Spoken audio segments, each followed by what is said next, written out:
જય હિન્દ। હું રેશમા પટેલ, ગુજરાત પ્રદેશ મહિલા અધ્યક્ષ આમ આદમી પાર્ટી।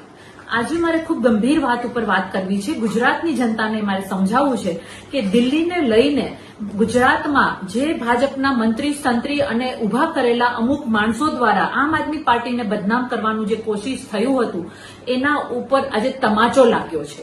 આ તમાચો એટલા માટે લાગ્યો છે કે અમારા દિલ્હીના પૂર્વ કેન્દ્રીય મંત્રી સત્યેન્દ્ર જૈન આજે નિર્દોષ સાબિત થાય છે।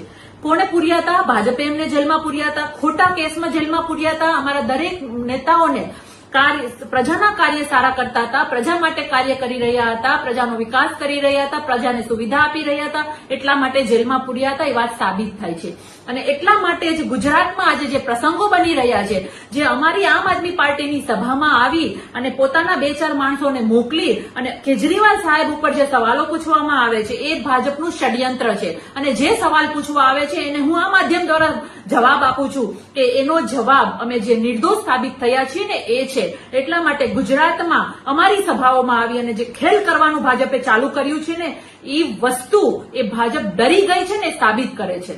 ગુજરાતની જનતાને મારી નમ્ર વિનંતી છે કે આમ આદમી પાર્ટી સરકાર બનાવવા જઈ રહી છે। આમ આદમી પાર્ટી જનતાના કાર્ય કરવા માટે સક્ષમતાથી લડી રહી છે, એટલે ભાજપના પેટમાં તેલ રેડાઈ રહ્યું છે અને જે રીતે એ લોકો પોતાના માણસોને અમારી સભાઓમાં આવી અને ખોટી રીતે અમારા અરવિંદ કેજરીવાલજી અને અમારા દિલ્હી સરકારને બદનામ કરવાનું જે ષડયંત્ર ભાજપ દ્વારા આચરવામાં આવ્યું છે એના ઉપર સૌથી મોટો તમાચો એ જ છે કે સત્યેન્દ્ર જૈનજી જે અમારા પૂર્વ કેન્દ્રીય મંત્રી હતા એ નિર્દોષ સાબિત થાય છે। એટલે આ નિર્દોષ સાબિત થયા છે ને એનાથી જનતાએ વિચારવાની જરૂર છે કે કેટલા ખોટા કેસ કર્યા હશે દિલ્હીની સત્તા મેળવવા માટે।